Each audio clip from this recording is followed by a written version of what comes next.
12월 3일. 네, 그러면 시간이 좀 지났기 때문에 세션 2를 두 번째 세션을 시작하도록 하겠습니다. 네, 두 번째 세션은 라운드 테이블인데요. 제가 이제 진행을 하겠습니다. 한 2시간 좀 안 되게 진행을 할 것 같은데요. 그럼 8분이 간단하게 한 5분에서 10분 정도씩 코멘트를 먼저 순서대로 주시고, 그 다음에 또 플로어에서도 말씀 주시고, 그렇게 하면 되겠습니다. 저희가 이제 포스터에 있었던 순서대로 이명석 과장님부터 해서 최정기 회장님, 그다음 손학기 연구위원님, 강승우 본부장님, 김내연 연구위원님, 이삼열 교수님, 민병훈 교수님, 임은정 교수님 이 순서대로 진행을 하겠습니다. 먼저 이명석 과장님께서 코멘트 해주시겠습니다.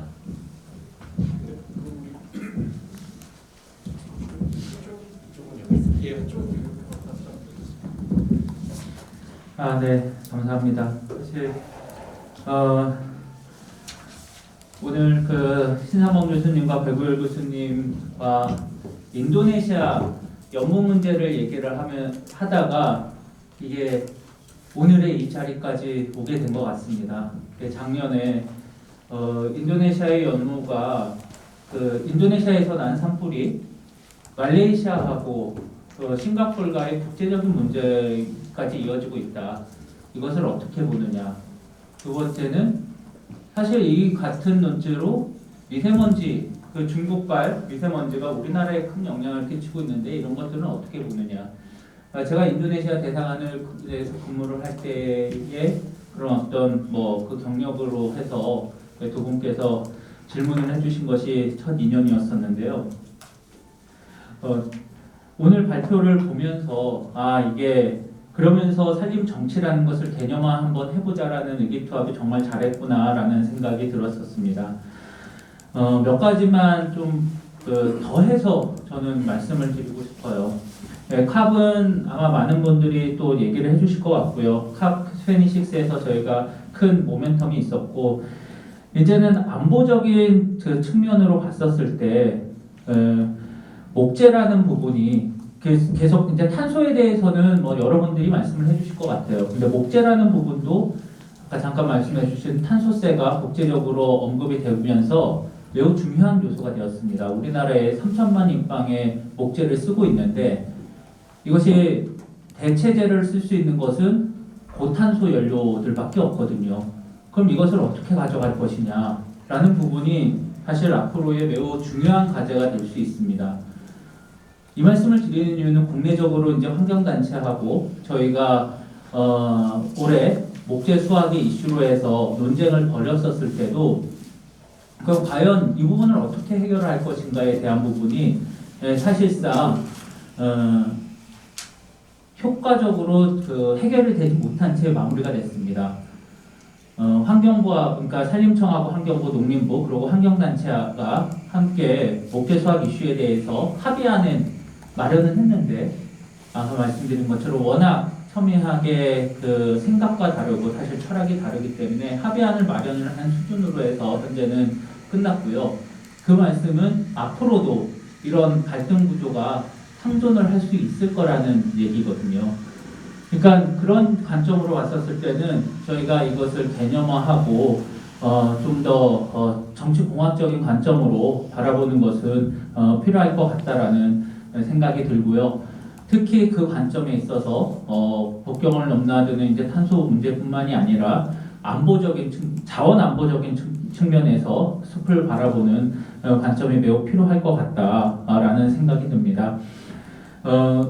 보면서 근데 또 약간 좀 재밌는 생각도 들었습니다. 저희가 북한하고 이번에 대통령님께서도 남북 산림 협력의 중요성을 말씀을 하셨고 논문에서도 사실 북한과의 관련성을 가진 논문이 그나마 많이 발표가 된 이유가 그래도 그러니까 북한에서의 산림 황폐화를 해결할 수 있는 것 저희는 가장 비정치적인 부분으로 해서의 접근이 가능한 것이라는 것을 강조를 하고 있는데 산림 정치의 비정치화 이런 부분들이 또 어떻게 효과적으로 기술적으로 표현이 될 수 있을지 이것에 대해서도 좀 재밌는 생각을 해봤습니다. 이것을 아마 좀 학문적으로 풀 수가 있다 그런다면 매우 흥미로운 얘기가 될 수도 있을 것 같고요. 제가 아는 범위 내에서 여기 계신 분들께 그 공유해드리고 싶은 오소리테리안 인바이러먼탈리즘, 사실 앞으로는 이거는 제 개인적인 소견이지만 더 강해질 거라고 생각을 합니다. 특히 제가 우리 산림 그 공무원 후배들이 들어왔을 때 항상 하는 사례가 중남미에 그 히스파리온 섬이라는 곳이 있습니다. 거기에 정확하게 반을 잘라서 한쪽은 도미니카 공화국이고 한쪽은 아이티입니다. 그러니까 도미니카 공화국은 3,500만 불 정도, 그러니까 3,500불 정도 되는, 그래도 좀 먹고 살만한. 근데 아이티는 북한보다도 더 가난한 채빈국인데요. 같은 섬이었었던 그곳이 사실은 숲이 98% 정도였었다고 해요. 근데 지금 뭐 불편한 진실이나 아마 이렇게 구글 영상으로 보시면은 도미니카 공화국은 매우 잘 보존된 숲인데 아이티는 이제는 2%도 살림이 안 남아 있습니다. 한 100만 명 정도의 도미니카인이 돈을 벌기 위해서 미국으로 넘어가는데요. 뭐 요새 그 미국 밀프로야구나 이런 데에도 많이 있죠. 또 그 정도 이상의 수의 IT 국민들이 먹고 살기 위해서 도미니카 공화국 넘어옵니다. 저는 그 단 하나의 이유는 숲이라고 보고 있습니다. 그 접경지대에 도미니카 공화국은 독재자에 의해서 숲이 아주 강하게 보존이 되어 있는, 개도국 중에서는 사실상 가장 잘 보존이 되어 있는 나라 중에 하나고요. 아이티는 자급자족을 해라라는 그런 어떤 정보 방침에 있어 숲이 완전히 황폐가 된 나라거든요. 그것이 국민들의 현재의 생존하고도 되게 관련성이 있었었던 부분입니다.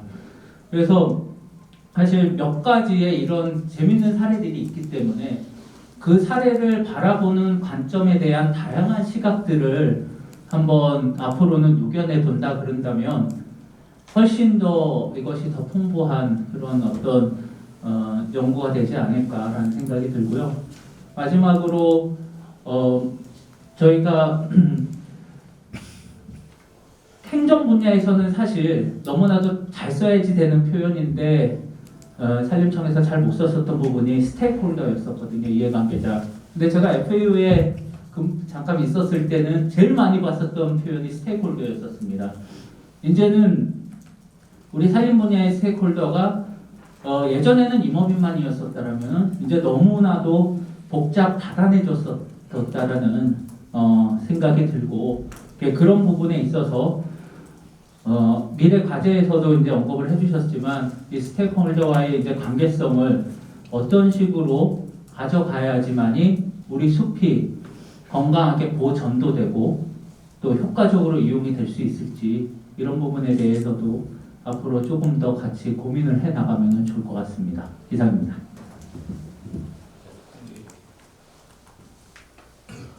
바로 이어서 토론하겠습니다. 앞서 말씀드린 대로 국제정치학회에서 이렇게 초청해 주셔서 감사드리고요. 이 산림정치 이거 토론을 하라고 그래서 제가 아주 막막했어요. 뭔 얘기를 해야 되나. 산림과학자 입장에서 그리고 학회를 맡고 있는 회장으로서 그래서 아침에 일어나서 몇 자 이렇게 적어가지고 왔는데 우리 또 배구열 또 교수님이 또 편안하게 하라고 또 얘기해 주시고 해서 아주 편안해. 이제 또 살림을 또 해조류까지 살림으로 할 수 있다고 오늘 또 얘기하시니까 제국주의자. 네. 저도 그래서 살림 경영인데 그러면 대한민국 살림 경영, 집안 살림 경영도 할 수 있겠다. 네. 그래서 살림 정치하니까 갑자기 와이프가 떠올랐고요. 숲 정치하니까 갑자기 로빈 후드가 숲속에서 제일 정치를 잘했던 로빈 후드가 떠오르네요. 그래서 아마 이게 다 이 정치적인 그런 스케일에서 나오지 않았나 생각되고, 그래서 이 정치하시는 분들이랑 만나기 잘했다. 크게 만들어 주시는 것 같고, 근데 정치는 이게 진짜 이게 갈등이 있고 이런 그 부분들을 잘 바르게 만드는 게 바로 정치가 아닌가. 대한민국 정치가 안 들어간다고 하는데 산림 정치만큼은 잘 될 수 있겠다 이런 생각이 들었습니다. 그래서 이 숲 정치, 숲이 뭘까? 앞서도 계속 얘기 나왔습니다만 이 동식물이 다 어우러져 있는 모든 만물의 공동체, 뭐 그런 인간뿐만 아니라 다 어우러진 공동체를 다 존중하고 동등하게 보는 것, 뭐 그렇게 지구촌을 우리가 만들 수 있다면 이 국제 정치에서 아마 이 지구가 모든 동식물이 행복하지 않을까, 이런 생각을 해봤고요. 그래서 저는 우리 산림 정치에서 우리 국민들을 국제 나가서 우리 국민들을 막 우리 숲 정치를 좀 시키자. 뭐 시킨다는 표현이 그렇습니다.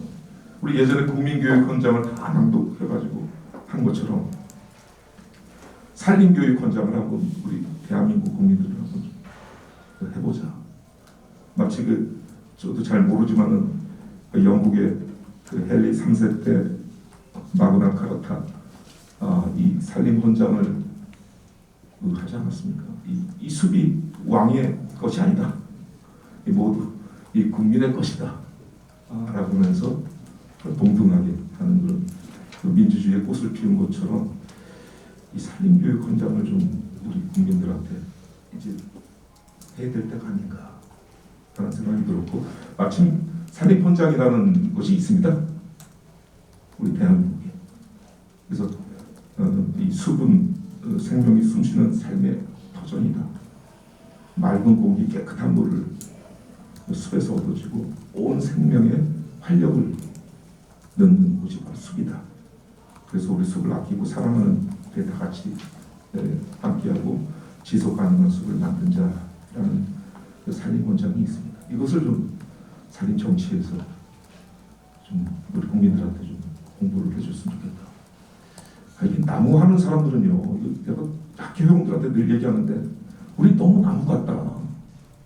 말도 안 하고 이렇게 움직이지도 않냐, 그냥 그대로 그냥 그러고 그냥 좀. 그래서 제가 회장 되면서 좀 이게 나는 말도 좀 하고 좀 움직이는 회장이 되겠다고 했는데 여기 딱 지금 역시 산림 정치, 국제 정치학에 딱 같이 하면 좋을 것 같다는 생각을 이렇게 해봤습니다.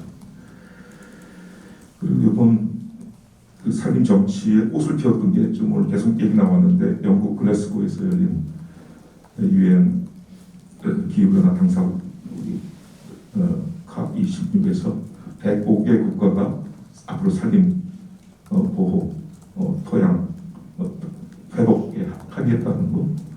요때 바로 산림 정치 요 심포지엄이 열려서 산림 정치가 앞서가고 있다는 생각이 들었고요.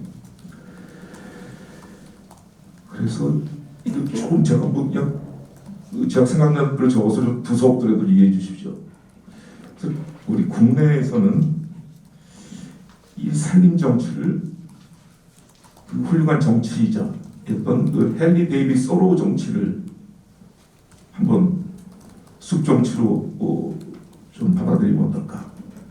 바로 그분이 그 월든 그 미국의 매사추세츠의 콩코드 숲에서 2년 동안 이 정치가가 살면서 자급자족하고 그 동식물의 그런 걸 다 관찰하면서 나무와 풀하고 벌레가 다르지 않다. 나는 그런 그 무소유를 꾸었던 그 정치가 우리 국민들이 소로우처럼 최소 인생을 살면서 한 2년 정도는 산천에서 숲에서 그렇게 살 수 있는 그런 걸 좀 만들면 어떨까? 우리가 뭐 GDP 뭐 10위가 되면 뭐합니까? 제일 우리 5명은 세계 자살률 1위 맞죠? 이혼 아시아 1위 맞죠? 거기다가 우울증에다가 스트레스에다가 이 양극화의 갈등에 시달리고 있는 지금 우리나라 아닙니까? 이 산림 정치가 바로 서서 우리 국민들이 이 숲속에서 좀 자연 중심적인 그런 걸 좀 살았으면 좋겠다. 그래서 인간 중심의 도시화가 아니라 이제는 자연 중심의 산천화. 다 같이 산천으로 가자. 지금 우리나라 가장 큰 문제가 인구 집중 아니겠습니까? 도시에 지금 90% 이상이 이렇게 하는 나라입니다. 산천은 붕괴되고 있고, 제가 강원도에 써봤습니다만 강원도 없어질 것 같아요. 인구도 적고 젊은 친구들 다 저기 도시로 가고 노인만 남고, 산초를 한번 재생하는 그 소로의 그런 숲정치를 좀 했으면 좋겠다는 생각이 들었고요. 그다음 국제 살림 정치는 이 장지원호 숲정치, 나무를 심은 사람, 단편 소설이에요. 나무를 그 프로방스 지역에 그 황무지에 나무를 이렇게 심었더니 맑은 공기와 물도 흐르고 그 지역이 좋아져서 그동안 갈등이 있었던 그 마을이 화목하게 행복하게 최고의 그런 마을이 되었다라는 거죠. 우리나라 똑같죠. 일제 36년 그리고 6.25 전쟁을 통해서 헐벗었던 완전히 황무지를 그 단기간에 나무 심어서 지금 이렇게 울창한 숲을 만들었다는 것, 그 세계 기네스북에 올라와 있는 거예요. 그 살림녹고가 우리나라 1등이에요. 이제 풍성한 숲이 됐다 보니까 여기서 또 갈등이 지금 생기고 이제 있는데, 이 장지원호의 이 숲정치를 통해서 우리나라의 그 성공 모델을 우리 국제로 알리자. 사막화에 나무 심, 지금 몽고에 나무 심어가지고 지금 그린벨트를 지금 우리가 만들고 있습니다. 알리비베에서 지금 인도네시아 등등에서 열대를 나무 심고 있습니다. 이 장지원호 프로젝트를 계속 만들자. 열대를 복원하고, 더 나가서 우리 북한 방패와, 더 나가서 북한을 넘어서 백두대간, 장백산맥, 시오테 알렌 산맥까지 해당되는 이 동북아의 중요한 생태축, 호랑이가 서식했던 그런 곳입니다. 이걸 다시 자연 생태 이 평화의 이 국제 산림 정치가 좀 만들어졌으면 좋겠다, 이런 생각을 해봤고요. 그리고 더 이제 나가서 이 우리나라의 이 석유화학으로 우리가 이제 1등 돈을 많이 벌어서 이게 좀 잘 살고 있는데, 이제는 이 산림, 목재, 치유 이런 산업을 통해 가지고 우리나라뿐만 아니라 세계에 기여하는 그런 세계인으로서의 어떤 산림 정치가 되면 좋겠다, 이런 말씀을 드려보면서, 산림청이 그래서 조직이 좀 더 커져야 될 것 같습니다.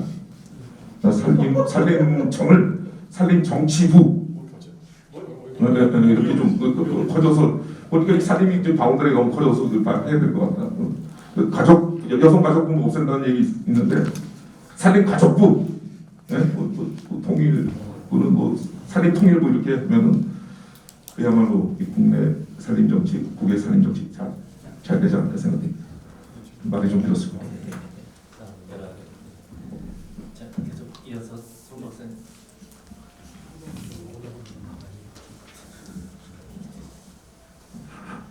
네, 제가 산림 정치를 모르기 때문에 발표문을 보고 이 산림 정치가 뭘까라고 저 나름대로 개념 정리를 좀 해봤습니다. 제가 한 것은 결국은 컨센서스의 현재 우리들 지금까지의 컨센서스의 결과가 법, 질서일 거고, 지금 이 정치가 필요한 건 새로운 컨센서스 도출이 필요한 영역이 지금 생긴 거다. 그리고 이 산림 정치가 필요한 것은 이런 변화에 대한 사이언티픽 컨센서스를 도출해내는 것 자체가 지금 이제 산림 정치다라고 이제 저 나름대로 파악을 했습니다. 그러면 현재 이 새로운 컨센서스가 필요한 변화, 이게 뭘까라고 하는 것들을 한번 저 스스로 정리를 해봤고요. 그것들은 우리 산림 경영의 역사를 통해서 좀 파악할 수가 있었습니다. 우리 산림의 이 산림 기본계획의 역사라고도 할 수 있는데, 우리가 단순하게 녹화, 나무만 있다는 심자, 여기에서 두 번째는 산림 경영을 하게 됐습니다. 이제 그 나름대로 경영의 개념이 들어가는 거죠. 그래서 그러면서도 이제 교역이라고 하는 걸 가지고 목재를 가져오는 이런 단계가 있었고, 세 번째 단계가 이제 그 중에서도 경영만 하면 된 게 아니고 보호 지역이라고 하는 것들도 즉 다른 상대방이 생기게 되는 겁니다. 환경부라고 하는 것들, 보호지역 확대, 국립공원이라고 하는 것들이 이제 들어오는 3단계가 있고, 어떻게 보면 지금 4단계라고 볼 수 있는데 기후변화에 의해서 탄소 중립이라는 것들이 나오고 그 속에서 지금 알고 있는 벌채의 문제, 그리고 국외적인 REDD 플러스라든지 국제협력이라고 하는 것들이 지금 있는 것 같습니다. 제가 판단하기에는 또 다른 어떤 큰 흐름으로는 또 다른 기후변화의 가장 큰 게 장마, 그 다음에 홍수 등의 물전쟁이 대륙 간의 물전쟁. 그랬을 때 지금 우리나라도 보면은 이제 물관리 일원화라고 하는 것을 통해서 강, 하천, 농촌 용수 이런 것들을 어떻게 관리할 건가라고 하는 것이고, 그게 어느 순간 이제 계류지까지 올라올 겁니다. 이런 것들이 어떻게 보면 하나씩 컨센서스가 일어나는 영역들이지 않을까라는 생각이 들었고요. 두 번째는 이해관계 변화라고 하는 것 측면에서 보면은 기존에는 굉장히 이해관계라고 하는 게 단순계였다, 즉 선형이었다라고 한다면, 즉 산림청과 임업인 그리고 불특정 국민이라고 하는 거죠. 단순한 메시지로서 그냥 서로가 공유할 수 있었던 구조에서 지금은 굉장히 복잡계가 됐습니다. 비선형적이고, 무슨 말이냐, 제도권에서는 산림청이 있고 환경부가 있고 국토부가 있고, 그걸 국가를 넘어서 해외가 있고, 그게 글로벌에 영향을 미치는 거고요. 그 다음에 흔히 말하는 이제 시민단체라든지 관계기관으로서는 그 산하에 많은 산림조합도 있고, 그 다음에 산주도 있고 임업인도 있고 등등 굉장히 많은 것이 있고, 국민도 단순히 하나의 국민이 아니고 도시민 다르고 농촌에 있는 사람 다르고 산촌에 있는 사람 다 산을 보는 시각이 달라졌고 눈높이가 다 달라졌다.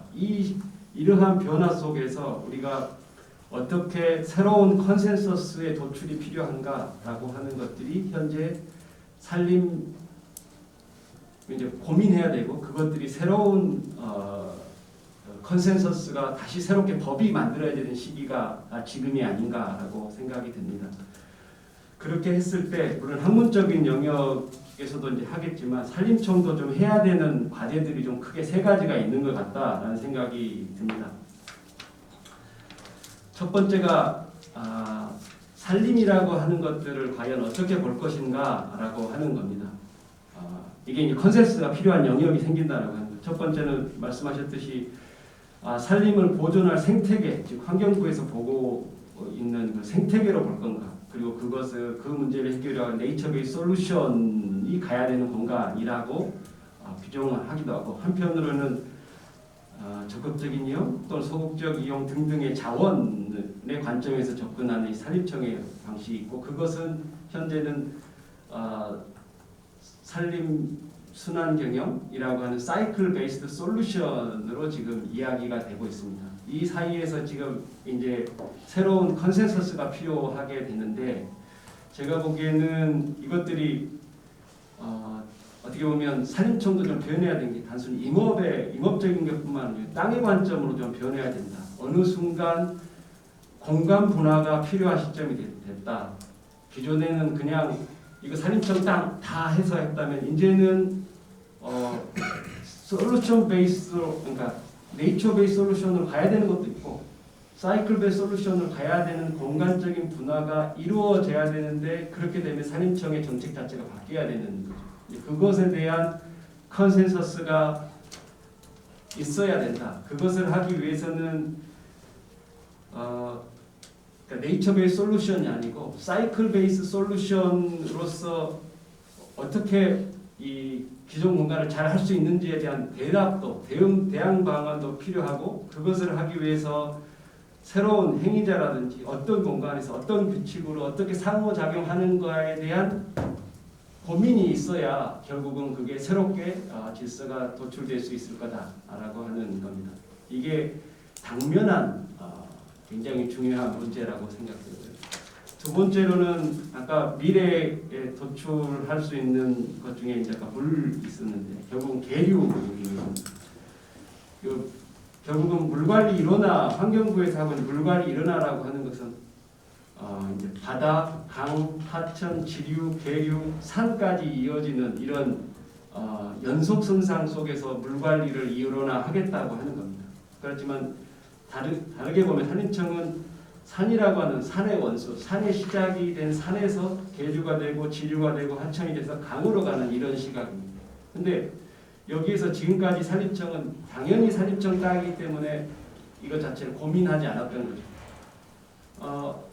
이 계류의 중요성, 치산치수의 중요성이 앞으로 더 중요해질 텐데 이런 것에 대한 산림청 내부에 또는 임업을 하는 사람들의 새로운 컨센서스가 이루어져야 되고 이때 어떤 행위자와 새로운 규칙과 이것들을 만들어야 되는가, 이게 당면한 그리고 앞으로 탄소를 뛰어넘어서 새롭게 쟁점화될 것의 고민이지 않을까라는 생각이 듭니다.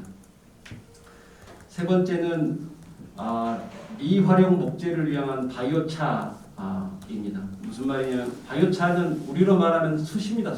숯인데 숯이라고 하는 건 굉장히 큰 좋은 나무를 가지고 숯을 만들어서 이제 숯이라고 하는 사업을 하는 거고, 바이오차는 버려진 목재, 아주 잔 목재를 가지고 만들어진 탄소 덩어리인 거죠. 근데 이것들을 현재는 완교로도 만들고 하는데 대부분 농업의 토양 개량제로 사용합니다.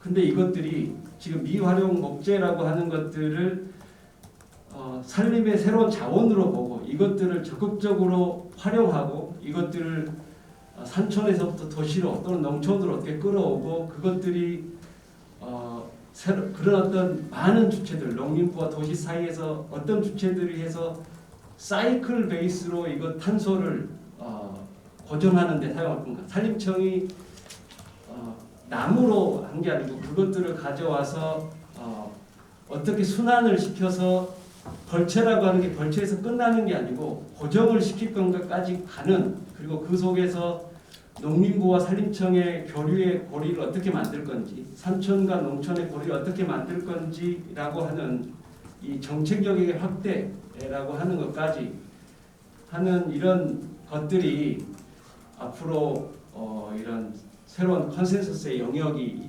좀 될 것 같아서 이런 것들이 제가 보기에는 앞으로 산림 정책의 영역 속에서 다뤄야 될 것 같다, 이렇게 판단됩니다. 이상입니다. 감사합니다.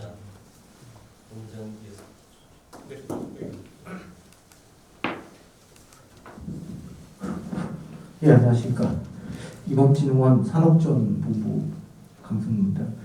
제가 우선 저는 이학을 전공하고 화공학을 부전공을 했기 때문에 이과생이기 때문에 말씀을 이렇게 길게 못 드릴 것 같아서 짧게 한 페이지짜리 요약만 계속 연습을 해가지고 예.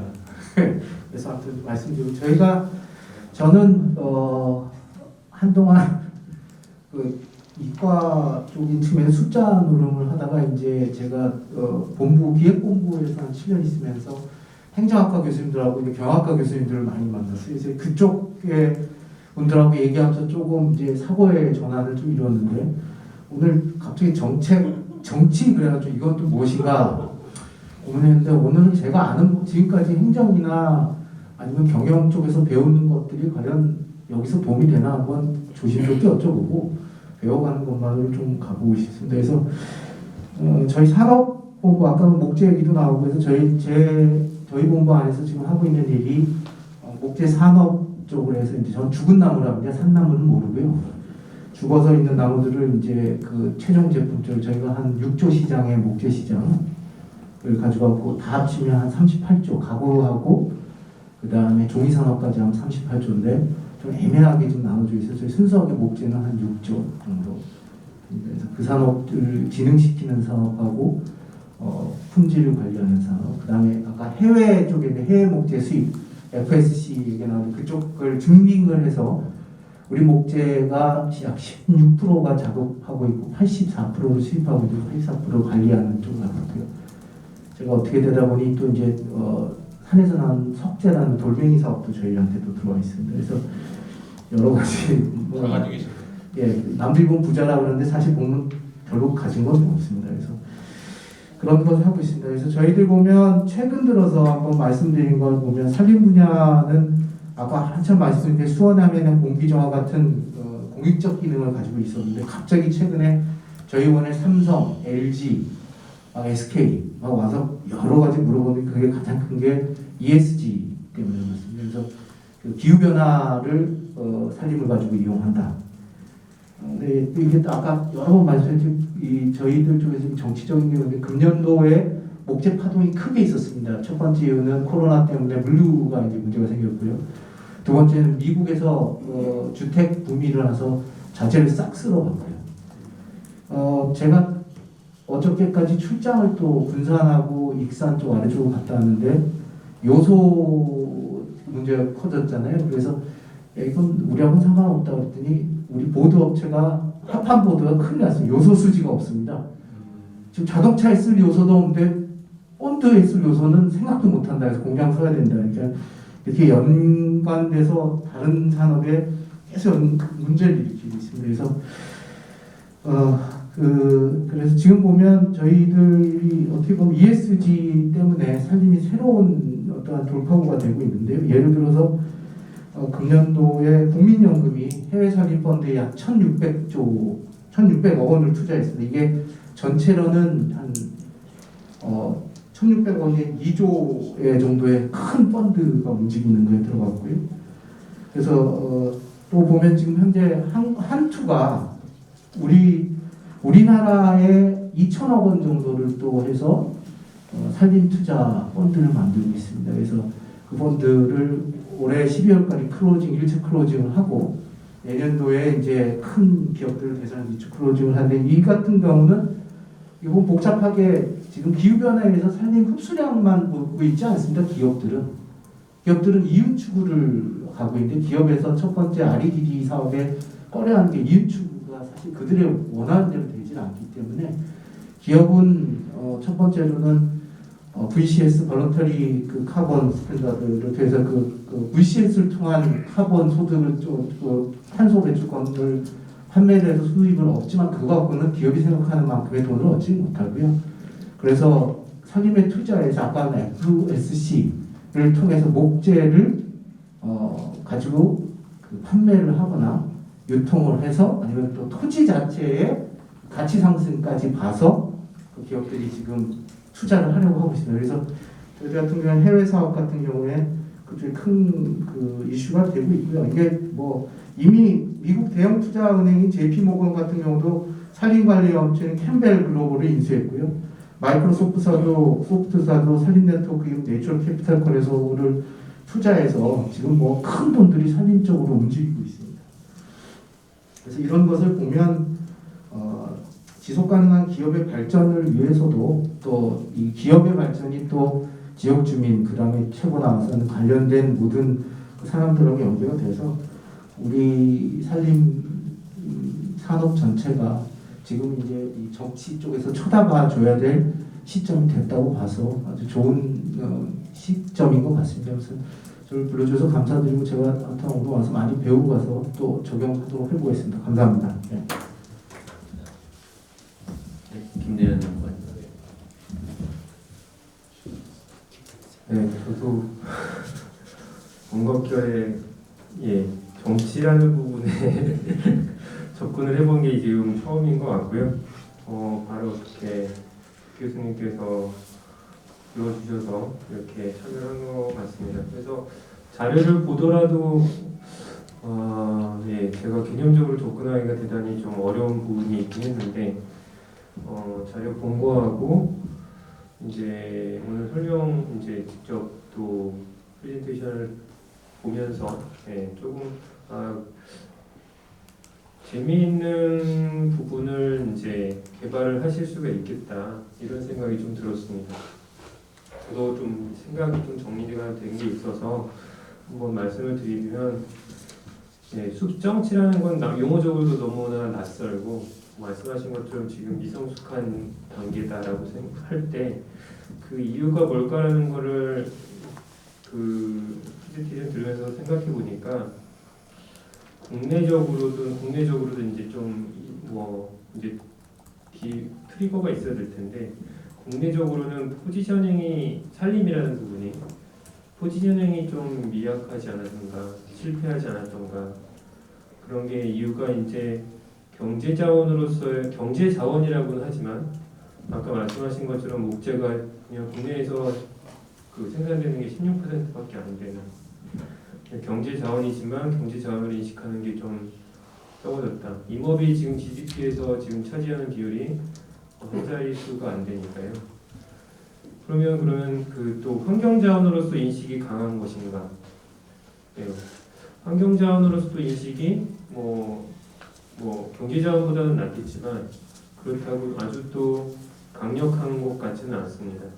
워낙에 공공재로서 아까 1인당 220조죠. 1인당 450만 원 혜택 지금 받고 계시거든요. 그런 거 전혀 모르시죠. 예. 공공재로서 당연히 받는 그런 인식이 너무나 강하다 보니까 이 산림이 포지셔닝하는 게 실패하게 됐다. 근데 이제 지금 뭐 탄소나 이런 것 때문에 이제 가치 상승이 됐고 외부 자극에 의해서 그것이 이제 쟁점화되니까 아까 정치화에 대한 이슈로 이제 나타나게 된 거다라고 볼 수가 있을 것 같습니다. 근데 이제 그러면서 이제 포지셔닝이 이제 점차 될 거라고 생각이 들고요. 근데 그럼 이전에는 또 그렇게 주목을 받지 못했던 이유가 또 뭘까? 근데 그 부분이 하나가 이제 규모가 작다라는 부분이 좀 생각이 들었습니다. 산림은 이제 전 세계적으로나 우리나라 내부적으로나 봤을 때 토지 이용 경쟁에 대한 게 중요하거든요. 근데 우리나라 이제 대한민국이 만들어진 이후에 산림 면적은 계속적으로 감소하고 있습니다. 옛날 분들은 산림이 70%라고 얘기하지만 지금 현재는 63%거든요. 근데 그 정도로 토지 이용에 대한 것들이 경쟁이 극심하지만 우리나라는 근데 산림이 이렇게 훼손되거나 줄어드는 것에 대한 쟁점이 전혀 안 됩니다. 왜냐하면 규모가 작고 산림이 조정됐을 때 경제적 가치가 더 크기 때문에. 그런데 국외에서는 이제 또 이슈가 됐거든요. 잘 아시는 것처럼 레드 플러스라는 부분이 만들어지게 된 시작점이 개도국의 산림 전용이었던 부분이고 그런 부분이 이제 가장 극명하게 보이는 곳이 브라질인데 브라질에서 산림 전용이 나타난 것 때문에 글로벌 이슈화되고 그것이 국제사회에서 논의가 돼서 레드라는 메커니즘이 글로벌 메커니즘이 만들어지는 그런 거거든요. 그렇고 봤을 때 이게 전용이라고 나쁜 거더라도 하나 이슈가 되는 것은 좋은 방향으로 바꾸면 되는 거니까. 근데 그런 것들이 이슈가 되는 거에서는 규모가 좀 작동을 하는 것 같다라는 생각이 좀 들었습니다. 제가 이렇게 하는 거는 저도 이과여서 그런 식으로 접근을 하고 있고요. 근데 이제 이런 정치 토지 이용 경쟁에 대한 건 아까 테니어 이런 그 소유권 이런 것들도 다 마찬가지인 거고 그런 거라고 생각이 듭니다. 그래서 이 토지 이용 경쟁이 사실 산림에 이거는 가장 중요한 부분인데 이것이 또 다양한 안보 쟁점을 만들어내거든요. 토지 이용 경쟁에서 산림과 농경지에 대한 것들이 중요 경쟁이 가장 심하기 때문에 식량 안보에 대한 것들 그리고 그것이 경제 안보, 무역까지 가게 되거든요. 아까 중요하다고 말씀하셨던 IPCC의 기후변화와 토지특별 보고서 그것이 발간된 해에 브라질의 산림이 엄청나게 산불이 많이 발생됐습니다. 거의 10,000건 이상 발생이 되면서 이슈화가 됐는데 그때 G20에도 이제 압력을 가했었죠. 브라질에. 근데 그 이유가 브라질 자체 이슈는 아니었고 미국과 중국의 무역 분쟁 때문에 쇠고기 수입이 미국에서 중국으로 이제 안 넘어가게 되고 대두가 중국에 안 들어가게 되는. 근데 중국이 그건 필요하니까 그걸 수입 노선을 브라질로 바꾼 거거든요. 근데 그 브라질 대통령이 이전엔 정권은 레드를 산림 전용을 막아야 된다는 정권이었는데 새로운 정권이 그런 거는 경제 발전 우선이다라는 정권이었기 때문에 이제 산불을 엄청나게 내면서 방목을 시키고 콩을 이제 키우게 되는 그런 것들로 전환을 많이 하게 됐습니다. 이런 것만 보더라도 산림은 식량 안보나 경제 안보 이런 것들 그리고 그런 것들이 영향을 이제 그런 것과 영향이 있고 그런 게 이제 정치적으로 연결이 될 수 있을 것 같습니다. 근데 좀 더 먼 미래로 본다고 하면 자원 안보에 대한 것들이 이제 접근이 될 텐데요. 2000년대 초반부터 이제 소위 선진국들, 유럽과 북미에 대한 그런 국가들은 바이오 이코노미에 대한 것들을 준비를 하고 있습니다. 석유 기반 사회에서 체질 개선해서 바이오매스 기반의 사업으로 체질 개선하겠다는 한국도난 경제 체질 개선에 대한 것들을 준비하고 있는데 거기에 핵심이 바로 그린 바이오와 블루 바이오 이렇게 투 트랙으로 지금 가고 있습니다. 그렇게 볼 때 이제 산림은 이제 그런 안정적인 자원 공급에 대한 부분으로 접근이 될 수밖에 없고요. 그런 부분에서 이제 안보의 성은 더 강화가 될 거라고 생각이 듭니다. 근데 이러한 것들이 이제 뭐 제가 레드를 얘기를 하고 말씀을 기반을 드리면 이런 그 하나의 이슈가 다양한 스케일로 접근이 될 수 있다라는 겁니다. 국제적으로 국제 협약에서 대한 것들이 있는데 그렇게 멀티래터럴하게 되는 거, 바이러럴하게 되는 거, 퍼블릭이나 프라이빗 섹터에서 접근하는 것들이 다 순차적으로 접근하게 되고 마지막에는 이제 마켓이라는 완전 시장 체계에서도 이제 그런 것 상품이 산림에 관련된 것들이 돌아가게 된다. 그리고 이제 스테이크홀더 같은 경우도 모든 사람이 다 접근이 되고 심지어 아마존 원주민부터 툰베리만 보더라도 이제 뉴스 델레게이션에 대한 것들이 세대가 다 아울러지는 형태로 발전이 돼가고 있고 그런 부분에서 접근하는 차원이 다양하게 된다라는 부분으로 볼 수 있겠습니다. 그게 이제 저는 또 SDG를 연구하고 있기도 한데 SDG 17개 목표를 쭉 한번 보시면 각 지표를 천천히 보시면 사실 산림이 들어가지 않는 부분이 없습니다. 그래서 환경이나 경제, 보건, 식량, 국방, 도시, 인프라, 복지, 재난재해, 기후변화 다 들어가 있는 상태여서 그런 부분들에서 이제 어떤 부분에서든 산림이라는 부분은 산림이라는 분야는 어떤 분야마다 다 커넥팅 되는 부분 아까 신경님께서 하신 것 중에도 크로스 커팅에 대한 것이 가장 베이스고 중요하다고 말씀하셨는데 산림은 정말 거미줄처럼 크로스 커팅 이슈에서는 다 연결이 돼 있다라고 볼 수가 있어서 각 분야에서 다 이슈화를 할 수가 있을 것 같습니다. 그런 부분에서 이제 또 국제적으로 그런 것들을 지금 끌어내고 있는 가장 키워드 그 중에 하나가 바로 JMA라는 부분인데요. Joint Mitigation and Adaptation Approach라는 부분입니다. 이거는 지금 볼리비아가 레드 플러스를 이제 논의하는 과정에서 주창한 그 개념인데요. 미티게이션 산림은 감축에 대한 건 당연하고 적응에 대한 것도 당연히 다 가지고 있는데 탄소 미티게이션에 대한 건 너무 포커스를 맞추고 있다라는 부분에 반기를 들었던 겁니다. 그래서 산림이 미티게이션과 어댑테이션에 대한 것들을 모두 균형 있게 가져갈 수 있도록 논의하고 발전시켜 나가야 된다라는 얘기를 했던 것이고 그것이 지금 기후변화 협상에서 시장 6.8조에서 비시장 접근법에 대한 걸로 논의가 되고 있는 핵심입니다. 그래서 근데 감축과 적응뿐만 아니라 적응의 이제 멀티플 펑션, 산림의 다양한 기능, 공익적 기능에 대한 것들이 여기에 모두 다 담길 수가 있다라는 부분으로 보실 수가 있겠습니다. 그래서 제가 이제 레드를 이렇게 쭉 말씀을 드린 게 저는 못하지만 이제 정치 분야의 전문가로서 국제사회의 하나의 아젠다가 국제사회에서 하나로 계속 개발된 아젠다가 전 세계 국가에 모두 영향을 미치고 있는 이러한 레드라는 이 메커니즘이 사실 지금 돌아가는 판은 국제지만 그걸 돌아봤을 때는 국제에서 국가, 국내로 가서 원주민 그리고 생태계 거기에 생물 다양성까지 지금 그 영역에 대한 것과 그 깊이에 대한 것들이 엄청나게 크거든요, 스케일이.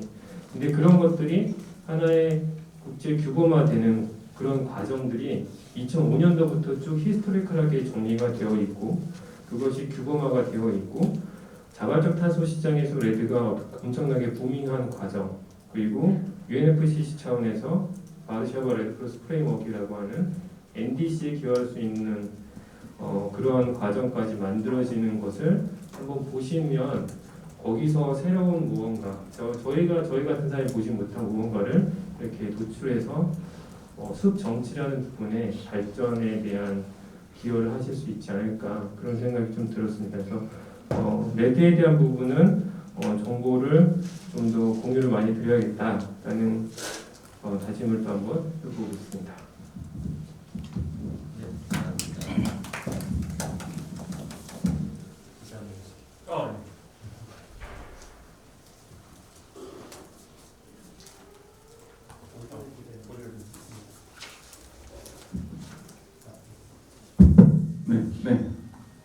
네, 행정학과의 2, 3년입니다. 이과 전공하신 분들이 말을 짧게 하신다고 그러고 말을 길게 하셔가지고 문과의 저는 짧게 하려고 노력하는 중입니다. 그러면서 길게 하죠. 네, 안 할 거예요. 저는 이제 국제 쪽보다는 국내 쪽에서 일단 저는 뷰로크래틱 폴리틱스를 좀 보는 게 좋겠다라고 생각을 했습니다. 원래 이제 정치하시는 분들이 잘 하시는 분야가 이 뷰로크래틱 폴리틱스가 굉장히 강한데 아까 스테이크홀더라고 얘기했는데 정부 부처에서는 스테이크홀더가 되게 분명한 경우인 것 같아요. 환경부, 산림청, 어떻게 보면 문화재청까지도 스테이크홀더가 분명하고 이런 스테이크홀더 뒤에는 또 그것을 지지하는 여러 가지 민간 단체들부터 이익 단체들이 그리고 산업까지도 모두 붙어 있기 때문에 이 스테이크홀더를 분석할 때 국제 디멘션을 국내 디멘션하고 어떻게 연결할 것인가가 모두 첨예하게 되겠다. 잘못하면 두 개가 따로 노는 시스템이라고 생각이 되면 좀 어려울 수도 있을 것 같고 특히 이제 인도네시아나 이런 데서 있는 산림들을 우리나라에서 많이 목재 산업에 쓰고 있기 때문에 그런 것들은 국내의 체계와 국제 체계가 서로 밀접하게 붙어 있다라는 것에 있어서 한번 연구할 거리가 더 있지 않을까라고 싶습니다. 특히 우리가 프레임 싸움에서 환경부를 원래 시작할 때 환경 보호에서 시작해서 보호라는 관점이 굉장히 많고 산림청 어떻게 보면 산림 경영 이래서 이 말이 굉장히 다른데요. 이것이 그 부처와 지향하고 있는 그 지향점들을 상당히 구별해주고 있다라고 생각이 들었습니다. 그거와 덧붙여서 굉장히 재미있는 건 산림청은 굉장히 수직적인 기관이죠. 자기의 도메인이 분명한 곳이고 그 다음에 잘 아시겠지만 그 산림청의 조직 변천사를 보면 제국주의적이에요. 알길 모르게 우리가 딱딱 먹고 하듯이 굉장히 넓어져 있어요. 네.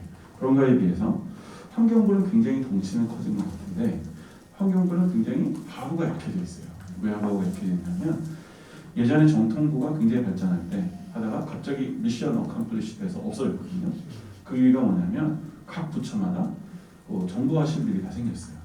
그래가지고 정통부의 기능들을 각 부처가 다 흡수해가지고 바깥에 있는 IT 컨설팅 회사와 일을 해서 각 부처의 정부화 사업들을 정통부를 거치지 않고서도 충분히 할 수 있는 역량들을 다 가지게 되었다는 얘기죠. 마찬가지로 SDG의 프레임이 굉장히 세지기 시작하면서 모든 부처 업무에 SDG 펑션들이 주어지기 시작하면서 환경부의 고유한 분야들이 사실 사라지고 있는 거예요. 여기 되니까 환경부가 예전에는 수질이나 하수 처리 이거에 집중할 때는 수직적인 부서였는데 지금은 이게 옆으로 누우면서 수평적인 구조로 변해가고 있다는 것이죠. 그러니까 말씀드리면 기재부다, 산업부, 중소벤처기업 이런 데 다 가면요 거기 다 SDG 하고 있어요. 그리고 SDG 조금 들어서 우리도 너네만큼 알고 있다라고 하니까 환경부는 그야말로 원래 자기가 갖고 있던 도메인이 사라지면서 우리 모두의 비즈니스가 되는 상태로 가는 거죠. 그래서 이제 지구 환경에너지부 이런 얘기 나오는 것도 사실은 도메인이 굉장히 희미해지면서 옆으로 가는 전체적인 SDG 전환을 담당해서 컨트롤 타워 이런 역할로 가는데 사실은 그런 거의 문제가 지금 막 충돌하고 있다고 저는 생각이 들고요. 이게 앞으로 가장 큰 뷰로크래틱 폴리틱스 특히 우리나라에 3월 초까지 그 기회창이 열릴 때 굉장히 중요한 이슈로 대두될 거라고 생각을 해요. 근데 여기서 이제 저희가 최근에 벌어졌던 오마이뉴스와 여기서 나왔던 산림청에 대한 폭격에 관련돼서는 이건 소비자의 어떻게 보면 분열적인 자아 관련이 있다고 생각해요. 그때 늘 말씀드린 것처럼 생활에서는 모두 목재를 모두 쓰면서 나무는 자르면 안 돼. 멀리 있는 목재는 자르지만 이 폴틱스에서 폴틱스 그 포레스트라고 쓰죠. 멀리 남의 땅에 있는 나무는 잘라도 되지만 우리 땅에 있는 진짜 림비죠. Not in my backyard forest. 이 정도가 될 것 같은데 그러한 그 소비자의 이중적인 태도도 일종의 폴틱스의 단면이 아닐까라고 싶죠. 컨트롤 내가 쓰고 있는 것은 컨트롤하고 싶지만 바깥 땅에 있는 컨트롤은 I don't care에 관련된 얘기라면 그 컬렉티브 액션의 문제, 우리는 전체적으로는 지구를 지켜야 되지만 너네가 좀 더 지켜야 될 것 같아. 이런 것에 있어서 누가 부담을 하고 그걸 누가 도와줄 것인가의 스테이크홀더 문제와 비용 편익의 문제들을 조금 더 이렇게 잘 보여주시는 것도 굉장히 좋을 수 있겠다고 생각하고요. 마지막으로 그 환경 생태계 쪽에서는 관리 쪽에서는 사실은 굉장히 분자가 되어 있거든요. 똑같은 산이어도 거기에 사는 동물은 환경, 그다음에 또 좀 중요한 놈들은 문화재청 그래서 관리하고, 그다음에 또 잘라서 얘는 국립공원이었고 국립공원 관리공원들 환경부 밑에서 하고 나머지가 산림청인데 산림청은 산지와 아까 속재와 나무가 되어 있어서 그래서 그때 저희가 얘기했던 게 이 산림청이 산소 저장소의 이슈를 잘못 잡은 것 같다라고 했던 게 일단은 이거 자체가 미미하다, 크지가 않아. 그런데도 불구하고 그린 뉴딜로 들어가면서 우리도 뭐 한건 해야 되니까 산림청에서 우리는 산림 저장소 나왔는데 산림청이 하고 있는 일 중에서 그거 자체가 아젠다도 크지 않고 임팩트 자체도 크지 않은 쪽이니까 그런데 왜 그걸 잘라 하면서 원하지 않는 쪽으로 토론이 이루어지면서 이미지 그 다음에 느꼈던 건 고속도로를 타고 가는데 고속도로 바로 옆에 있는 산들이 민둥산이야. 그리고 왜 거기를 허가를 내줬는지 잘 모르겠지만 안 보이는 백두대간 안쪽에 있었으면 문제가 전혀 안 됐을 텐데 고속도로 바로 옆으로 가 있는 나무들이 편이니까 거기서부터 벌써 여론전에서 실수했다고 생각이 들어요. 그렇다면은 이 이슈를 잡을 때 그 폴틱스 오브 포레스트에서 이 탄소 저장소의 역할 이런 것들이 우리나라 환경에서는 아주 맞지는 않는 디멘션이 있으니까 하지만 글로벌 디멘션에 있어서는 굉장히 중요한 디멘션이 될 수 있다. 그래서 이슈가 어떻게 보면 국내에서의 그 숲정치의 디멘션과 그 글로벌 레벨에서의 숲정치의 디멘션이 탈동조화 될 가능성이 있다 하는 것들도 이렇게 말씀해 주시면 재미있을 것이라고 생각합니다. 여기까지. 감사합니다. 네, 민 교수님.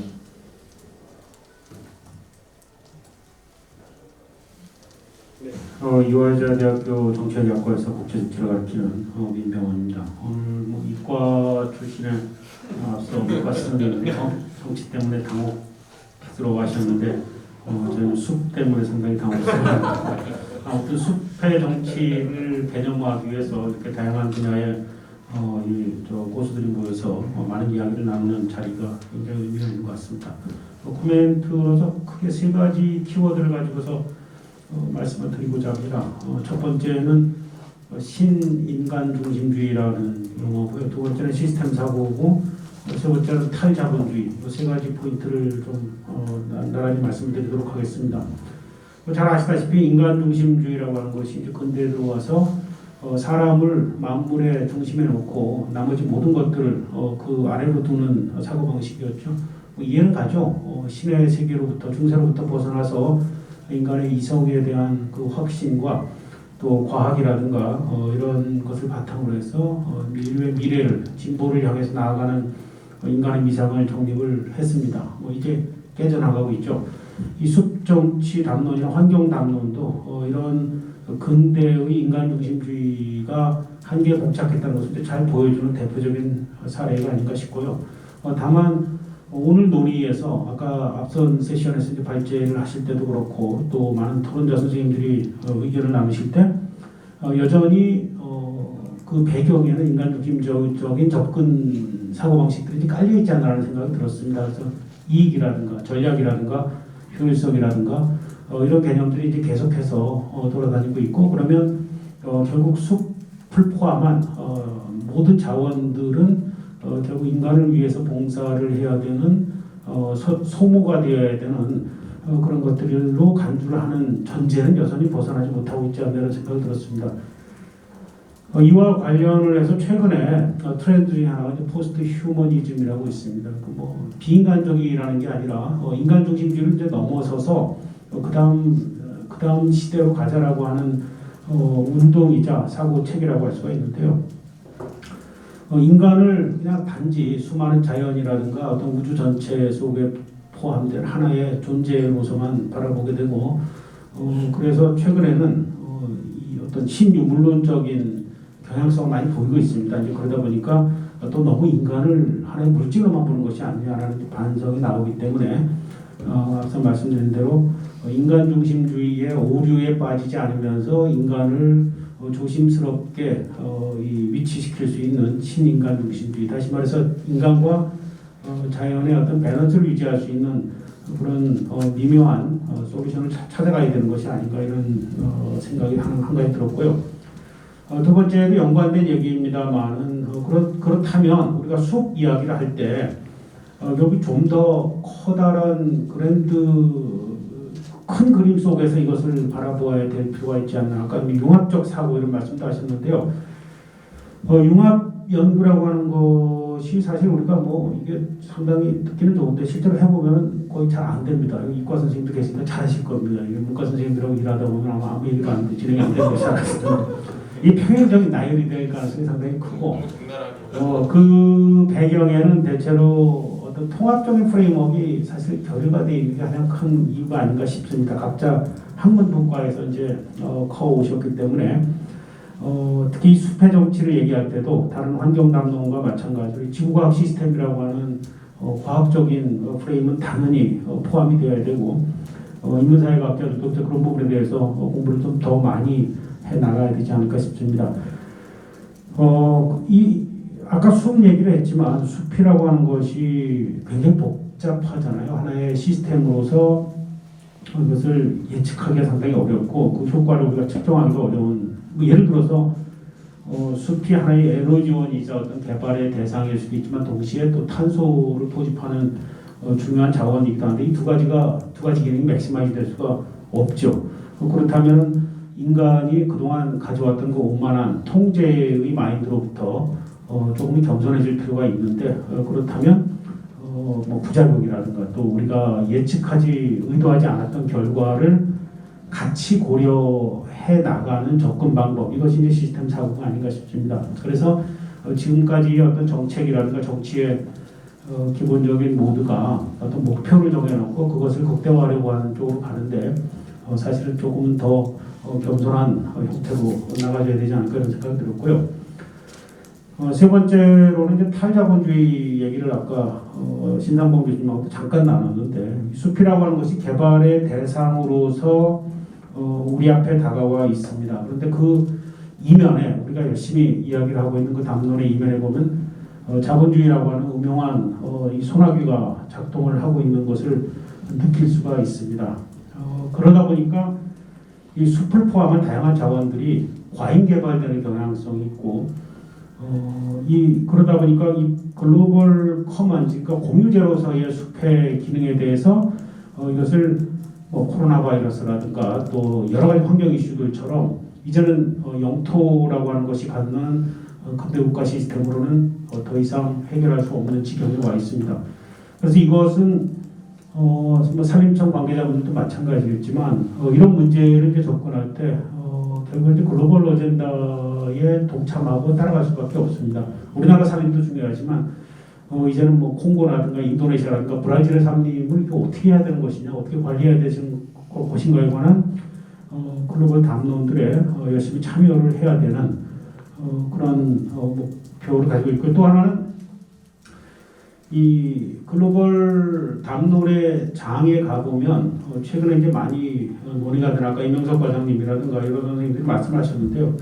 이해 당사자주의 얘기들이 많이 나옵니다. 그래서 관련된 관심이 있거나 인터레스트가 있는 분들은 다 참여하시라라고 해서 이제 거버넌스 구조를 만들어 가는데, 저도 개인적으로 이제 그 IT 분야 쪽에서 이런 현상을 동일한 현상을 많이 보고 있습니다.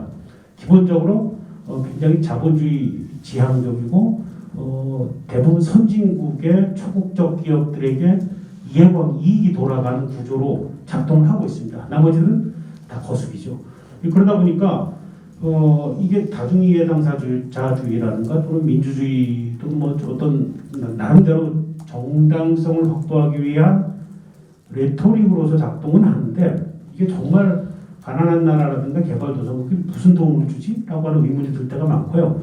숲정치는 그런 불균등, 기울어진 운동장이 더 심하지 않을까 이런 느낌이 들었습니다. 아마 또 앞으로 저희들이 좀 연구를 하면서 살펴봐야 되지 않을까 싶고 이와 연관된 탈자본주의적인 솔루션 중에 하나로서 아까 최정규 회장님께서 말씀하신 그런 접근 방법을 저도 굉장히 개인적으로 좋아하는데 뭐 소로우처럼 뭐 굉장히 인문학적인 접근이긴 하지만 이런 부분, 그러니까 숲이라는 것이 꼭 개발의 대상으로서만이 아니라 예를 들어 우리나라의 어떤 민족적인 감정과 연관된 어떤 중요한 자원으로서도 간주가 될 수가 있고 독일 같은 경우에는 이 숲이라고 하는 것이 민족 탄생의 신화와 밀접하게 연관이 되어 있고요. 그런 점에서 뭐 소로우의 접근도 마찬가지고 우리가 단순하게 자원으로서의 숲이라기보다는 훨씬 더 고차원적인 접근으로서도 숲을 바라볼 수 있지 않을까 이런 말씀드리면서 간단히 마치도록 하겠습니다. 감사합니다. 마지막으로 이문정 교수님. 네, 감사합니다. 공주대학교 이문정입니다. 한숨부터 일단 쉬고 약간 시작을 하게 되는 것이 새로운 주제이기도 하고 너무 지금 다양한 얘기들이 나왔다 보니까 약간 본의 아니게 본심이 드러났습니다. 저는 이제 여기 우리 지금 백열 교수님도 그렇고 우리 신상범 교수님 같이 함께 하고 있는 이제 환경정치 연구에도 있고요. 저는 주로 에너지 정책을 했던 사람인데 지금 사실 민병헌 교수님 말씀을 들으면서 제가 한숨이 자연스럽게 나온 게 저의 접근 방식이 지금 비판하시는 거에 다 해당이 되는 것 같아서 좀 스스로를 잘 돌아보면서 너무 근대적 인간인가 이런 것들을 좀 반성하면서 듣다 보니까 저도 모르게 이렇게 한숨이 나버렸는데요. 저는 어쨌든 에너지 정책을 주로 했었고 심지어 원자력을 했었기 때문에 대단히 국가주의적 발상에 익숙해 있는지도 모르겠다는 지금 자기 반성을 좀 하면서 들었습니다만 제가 토론문도 뭐 선생님들한테 공유가 됐는지 모르겠습니다만 작성할 때에도 저는 사실 굉장히 그 관점에서 봤었습니다. 살림이라고 하는 것은 어찌됐든 이 작은 이 대한민국 플러스 이 한반도라고 하는 어떻게 보면 신성하다고 할 수 있을 정도로까지 아까 백두대간의 호랑이까지도 말씀하셨고 저도 사실 이 얘기를 굉장히 학부 수업 때 많이 하거든요.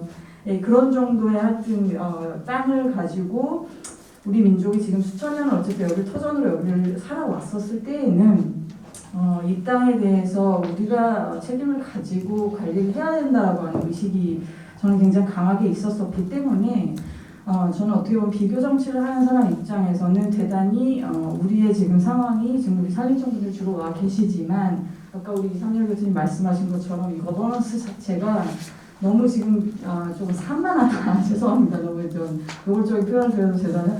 너무 산만하다는 생각이 들었고 오늘 아침에도 사실 저는 제가 계속 에너지 원자력 정책을 하기 때문에 2시간 이상 또 국제회의를 했었는데요. 거기서도 계속 얘기를 나눴던 게 그겁니다. 이제 뭐 2050 탄소 중립도 좋고 뭐 재생에너지 늘리는 것도 좋고 다 좋은데 이런 숫자들과 함께 어떤 feasibility가 같이 연동이 되어 있지가 않고 심지어 이것을 누가 책임지고 이걸 정말 컨덕트를 할 건지조차도 지금 사실 모르겠는 이런 상황에서 저는 하여튼 우리 문 교수님 아마 그 레벨에 아직 제가 못 가 있는 사람에서 그럴지 모르겠습니다만 저는 여전히 중앙정부가 책임을 지고 이 부분은 컨트롤 타워를 해야 된다라고 보는 굉장히 국가주의적 인간입니다.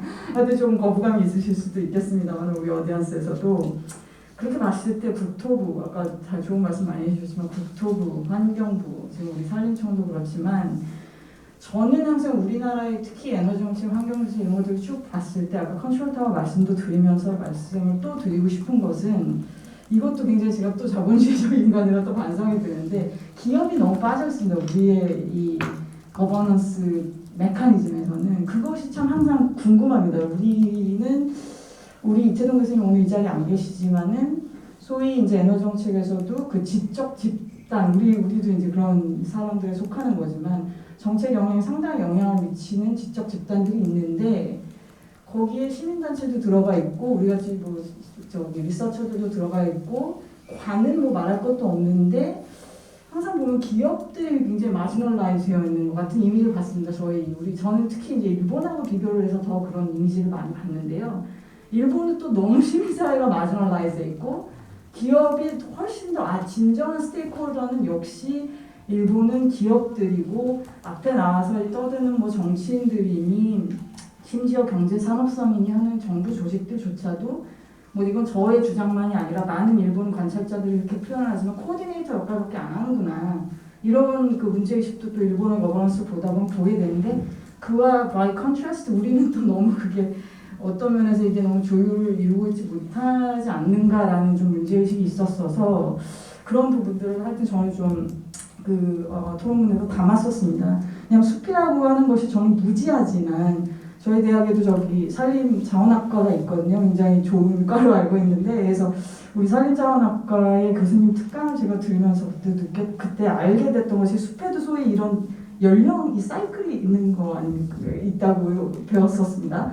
그러니까 이게 소위 말하는 우리가 지금 굉장히 이 탄소 중립을 지향해야 되는 이 시점에 탄소를 흡수하는 그 기능을 할 수 있는 숲의 연령이라는 게 있고 그렇지 않을 수도 있고 심지어 산불을 더 일으킬 수도 있는 그런 그 주기가 있다는 걸 배우게 됐어서 그랬다고 한다면 그런 부분들을 우리나라도 지금 면적으로 봤을 때 거의 3분의 1 정도죠. 제가 지금 알기로는 국유 공유를 합쳐서 그 외에는 거의 60% 넘게가 지금 사유지인데 이 사유지들을 어떻게 그러면은 할 것인지 도로조차 제대로 어떻게 보면 우리가 액세서빌리티가 없는 상황에서 목재 활용 플러스 이런 것들을 생각할 때도 그렇고 하여튼 이 퍼블릭 오운드와 프라이빗 오운드 간의 이런 어떤 협업 같은 건 또 안 해도 그냥 되는 건지 뭐 사유지는 어차피 그냥 마음대로 해라 이러고 우리는 지금 한 30%만 놓고 얘기를 할 건지 아니면 아까도 제가 모두에 말씀드린 것 같은 어떤 전체 우리의 땅이다라고 하는 개념으로서 좀 가서 코디네이션을 해야 되는지 이런 부분들 좀 머릿속에 좀 그런 퀘스천 마크가 있었었고요. 그래서 이제 어쨌든 저도 이제 국제정치를 하는 사람이니까 마무리로서 한 가지 더 이제 말씀을 드리자면은 우리가 이렇게 석탄 파워플랜트를 굉장히 파이낸싱한다고 지탄을 많이 받아왔던 그런 나라로서는 그런 부분들도 이제 좀 전환을 한다면 우리가 사실은 저는 모르겠어요. 지금 세종에서 저도 생활을 하고 있기 때문에 공주로 왔다 갔다 하면서 네토 같은 경우도 그렇고 제가 봤을 때 우리나라에 굉장히 제가 모르겠습니다. 제가 귀국한 지 한 3년도 아직 채 안 돼서 더 이렇게 느낄 수 있는데 우리나라의 거의 최고 수출은 도시입니다. 제가 봤을 때 도시의 이 세팅을 네포 같은 경우 세종보다 지금 더 발전을 해서 이 녹지와 이런 게 완전히 또 다른 개념으로 혁신 도시를 이렇게 했는데 거기에도 숲이라는 개념이 지금 산림이라고 하셨지만 산에 없는 숲 예를 들면 건물 위에도 이제 숲을 만들어야 하는 이런 지금 상황에서 이런 것들을 어떻게 잘 컨텐츠로서 우리가 국제사회에 좀 기여할 수 있는 바가 있지 않나.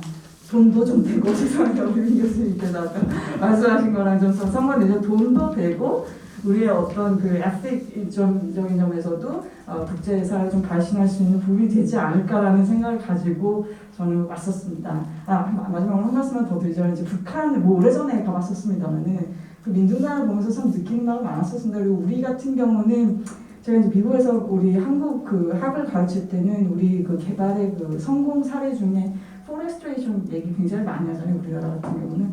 그래서 그런 부분들을 하여튼 거듭 북한 사례랑도 좀 대조적으로 느끼면서 우리의 컨텐츠로 좀 발신할 수 있기를 바라마지 않습니다. 감사합니다. 불러주셔서 감사합니다.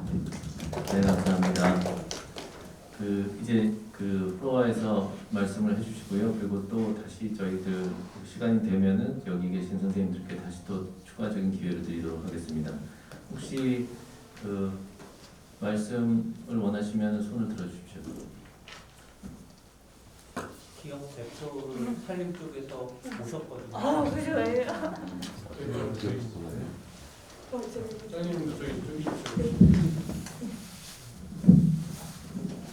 인원 제한 때문에 많은 것을 못 모시고 갑자기 과장님께서 기업 대표라고 해서 상당히 부담스럽습니다. 저도 이제 그 이공계 쪽입니다. 근데 이제 아까 말씀을 다 이렇게 해주신 거 보고 그다음에 처음에 주제 발제 해주신 것도 보니까 저희가 생각하지 못했던 부분들을 많이 말씀을 해주셔서 저희가 이제 이해나 이런 거를 상당히 확장하는 데 많은 도움이 된 것 같습니다. 저희는 솔직히 산림 정치 그러면은 산림청에서 정책을 집행하고 그다음에 저희 같은 경우는 기업 입장에서 그거를 이제 이행하는 일을 주로 했었는데요. 그런 부분이 이제 수로 정치라고 생각을 했었거든요. 근데 이제 아까 저희 산림 숲 하니까 이거 산림하고 숲하고 구분이 돼야 된다는 부분도 말씀하셨는데 사실 그거는 저희 입장에 제가 그냥 생각할 때는 저희가 이제 숲이라고 하고 그다음에 산림이라고 할 때 우리가 지금 산림 쪽에서 쓰는 용어를 보면은 마을 숲, 도시 숲 그다음에 이런 얘기가 있고 그다음에 생활림, 뭐 해안림 이런 식으로 구분을 하거든요. 그리고 실제로 이제 산지라고 산림이라고 하면은 저희가 생각할 때는 산지에 있는 땅하고 거기 위에 있는 숲하고를 다 아울러서 얘기를 합니다. 그러다 보니까 토지나 이런 것까지 아울러 가지고 뭔가 정책적인 거나 아니면 정치적인 거나 이런 측면에서 보면 산림이라고 보는 게 맞는 것 같고요.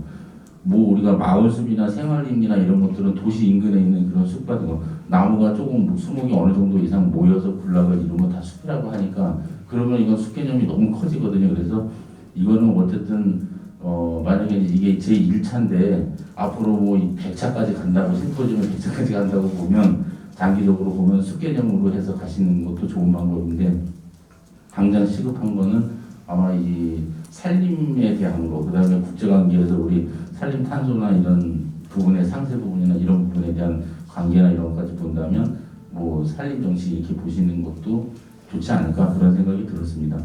그리고 최근에 이제 그 산림을 바라보는 문제 때문에 이제 환경 문제도 많이 있었고요. 그다음에 산림에서 여러 가지 필요한 것들이 아주 많습니다. 중요하다는 거는 다들 인식을 하고 있는데 이거를 중요한 걸 구체적으로 수치화하고 뭐 하는 거는 사실 많은 시간이 필요하고 많은 연구가 필요하거든요. 그래서 우리 쪽에는 그런 부분들이 좀 더 많이 투자도 되고 연구도 돼야 우리가 좀 더 국제적으로도 마찬가지로 대응을 잘 해나갈 수 있지 않을까 그런 생각이 듭니다. 그래서 그런 연구도 많이 필요하다. 그리고 정치적인 부분에 대한 것도 사실 우리가 정책을 제대로 추진을 하려면 그리고 그거를 우리가 또 이행을 해나가려면 그런 부분에 대한 연구도 많이 필요한 것 같아서 참 좋은 기회인 것 같습니다. 네, 감사합니다. 또 다른 분, 네.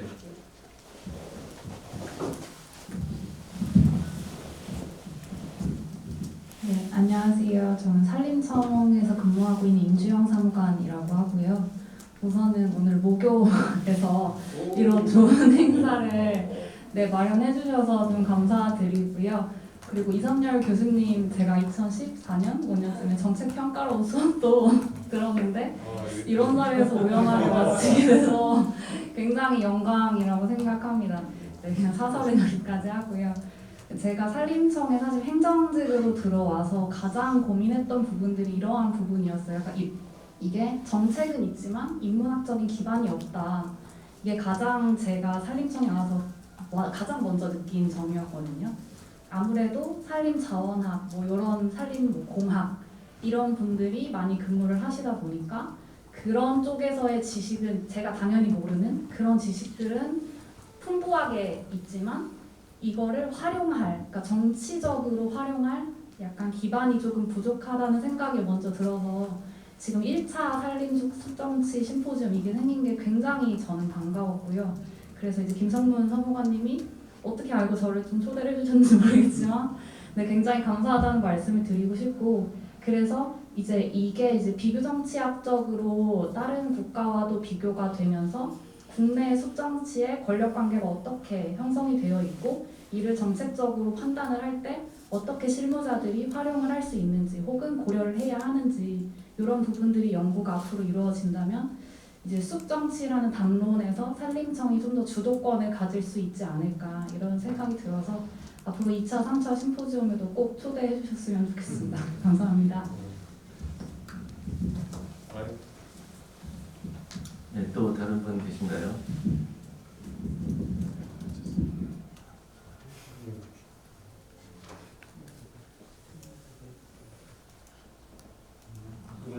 않으려고 한 학생이 하나 있습니다.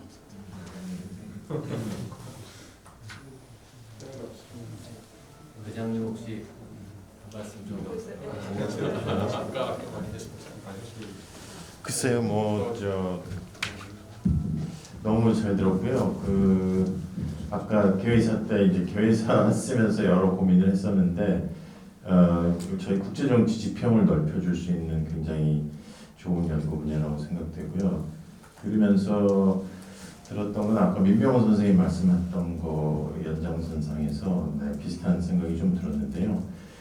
아까 행정학이나 다른 환경학 분야에서도 숲을 많이 연구한다고 하셨잖아요. 예전에 이제 대구현 선생님하고 여러 이야기를 나눴었는데 정치학이나 국제정치에서 이제 숲이나 환경 문제에 공헌할 수 있는 바가 있을까 그런 고민을 좀 하게 되는 것 같습니다. 그래서 이제 정치학에서도 여러 반성들이 있는데 특히 아까 말씀하신 것처럼 이제 인간 중심주의, 우리가 인간을 주체로 보고 사물이나 동물을 객체로 보는 형태의 프레임워크가 굉장히 많은 문제를 가져오는구나. 코로나 사태도 비슷한 것 같아요. 벌채나 기후변화나 박쥐, 그러니까 박쥐나 숲의 입장에서 보면 우리는 나무의 적이지만 박쥐한테는 굉장히 좋은 감염 대상이잖아요. 그러니까 사실은 인간도 비인간 행위자하고의 네트워크 속에서 만들어지는 존재인데 이제 그때는 잠깐 말씀드린 것처럼 ANT 티어리 같은 거예요. 행위자 네트워크 이론처럼 인간을 비인간 행위자하고의 네트워크 속에서 파악을 해야 사실상의 문제를 해결할 수 있으니까 숲의 정치라는 거는 숲과 인간의 정치적 관계, 숲을 둘러싼 인간들의 정치적 관계도 중요하지만 그런 거에 이제 해외 학계는 많은 그런 존재론적인 변화랄까 그런 게 있는 것 같은데 우리 국제정치학계는 그렇게 깊이 들어간 분이 많은 것 같진 않아요.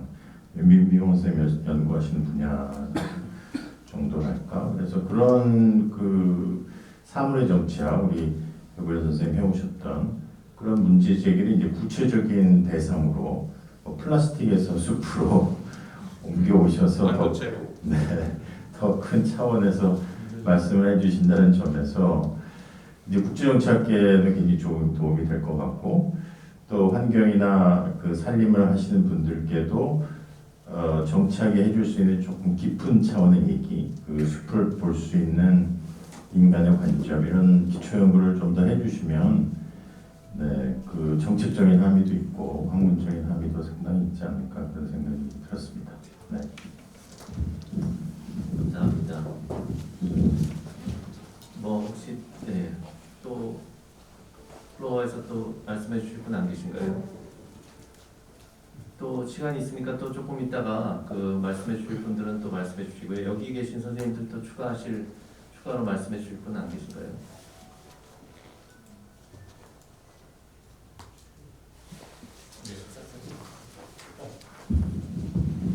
예, 안녕하십니까. 저는 산림지역 중앙회 일시중이라고 합니다. 우선은 이 산림 그리고 이제 더 포괄적으로 보면서 숲 정치라는 부분이 이렇게 좀 이슈가 됐다는 데에 저는 굉장히 고무적이라고 좀 생각을 합니다.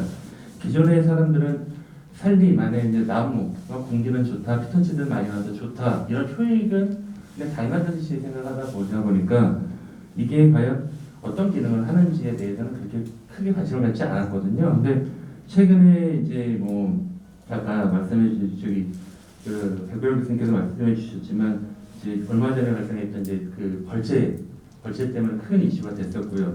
최근에는 이제 저희가 이제 탄소 저장소라는 부분에서 큰 이슈가 되면서 산림이 정치에서 이제 밑에서 가라앉아 있다가 요즘 많이 튀어나온 것 같습니다. 그게 지금은 정치적인 싸움이나 이런 부분에서 좀 많이 이슈가 되고 있지만 우선 이 학계에서 이렇게 다뤄주신다는 건 훨씬 더 공정하고 좀 더 나은 방향에서 바라보시는 부분에서 너무 감사드리고요. 이게 나오게 된 계기는 국내에서만 이루어졌다면 이렇게 크게 나오진 않았을 것 같아요. 결국은 국제사회에서 기후 변화 이 부분에서 이제 큰 이슈가 되다 보니까 결국 우리나라도 국제사회에 큰 목소리를 내는 나라를 따라갈 수밖에 없는 구조가 됐고 그 안에서 최근에는 이 환경 이슈가 되다 보니까 이 정치가 환경 쪽으로 많이 좀 쏠리는 부분들이 좀 있는 것 같습니다. 근데 정치라는 건 결국은 이해관계 속에서 일어나는 부분인데 결국은 한쪽으로 치우치게 되면 결국은 한쪽에 있는 그 이해관계자들은 굉장히 또 어떻게 보면 이 산업의 하나가 붕괴될 수 있는 부분도 있는 부분이거든요. 그래서 지금은 환경 문제지만 얼마 전 대표적인 게 요소수 같은 부분에 보시면 이게 우리나라 같은 경우도 지금 목재 자금률은 16%가 되지 않았습니다. 언제든지 이 목재에 대한 자원의 문제는 언제든지 발생할 수 있는 부분이고 이게 환경적으로 너무 치우치게 되는 것도 문제고 그래서 아까 이명석 과장님께서 말씀하셨지만 이 목재 산업과 이 환경이 어떻게 좀 조화롭게 좀 갈 수 있느냐 그러려면 국내의 그 산림을 다룰 수 있는 정치만 그리고 국제는 따로 이렇게 분리되는 게 아니라 하나의 각각의 기능에 따라서 좀 갈 수 있는 방향이 모색되면 훨씬 더 좋은 방향으로 가지 않을까 이렇게 생각됩니다. 감사합니다. 네, 또 선생님들 말씀 또 안 계신가요? 네.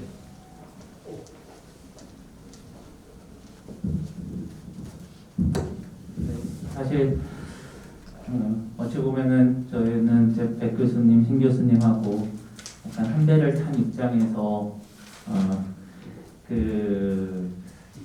이 연구에 관한 한 배를 탄 입장에서 그냥 좀 쭉 해주신 말씀에 대한 부분의 느낌을 좀 말씀을 드리고 싶어서 또 한번 다시 마이크를 잡았습니다. 오늘 저희 두 개 임업진흥원 저희 산림청 공공기관이고요. 산림조합중앙회 저희 특수법인인데 모신 이유가 저희가 자원만 바라보고 산림청에서 벌써 10년이 넘었습니다. 광개토대왕의 정신으로 자원 확보를 하겠다. 해외 조림을 하겠다. 해외에다가 땅 확보해서 거기다 나무 심으면 미래의 어떤 자원도 우리가 사전에 자원 안보에서도 도움이 되고 그렇게 되지 않겠느냐라고 해서 이제 깃발을 들고 두 군데 가서 두 기관이 갔는데 아주 지금 혹독히 고생을 하고 있습니다. 사실 굳이 커밍아웃을 하면 임업진흥원은 정말 매우 참혹한 결과를 낳았고 산림조합중앙회도 지금 근근히 사실 버티고 있는 상황입니다.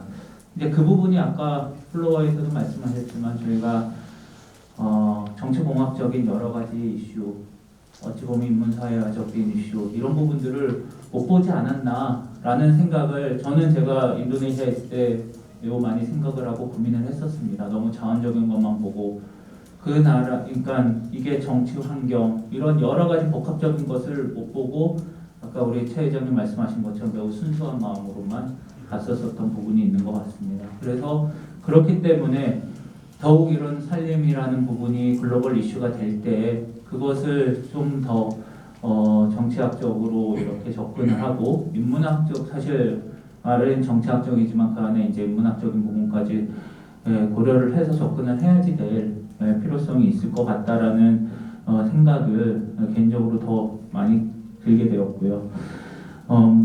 사실 저 역시도 저 같은 성씨여서 우리 그 이민정 교수님 말씀처럼 제 민 교수님 말씀을 들으면서 되게 좀 고민스러운 부분이 사실 많이 생겼습니다. 결국에는 이 부분이 최근 저희가 목재수학 이슈를 얘기를 하면서 산림을 자연으로 볼 것이냐 자원으로 볼 것이냐라는 것으로도 온라인에서도 논쟁이 있었었고요. 그렇게 했었을 때 온라인에서 투표에 의하면은 정확하게 짜고 치지도 않았는데 50대 50으로 이렇게 했었던 경험이 있습니다.